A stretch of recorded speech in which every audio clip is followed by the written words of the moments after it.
ای گفت باید برم، خواست بره، جلوشو نگیر. الان هم نره بعدم میره.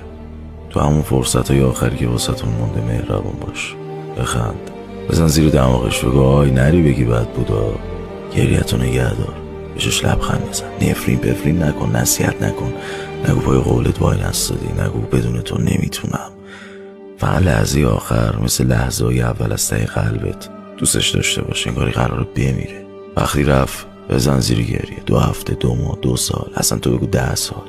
وقتی که خالی شدی یه زمین خوشا به هوا گیر بیار، یه چاله بکن و خاطراتو بریز داخلش و روش خاک بریز.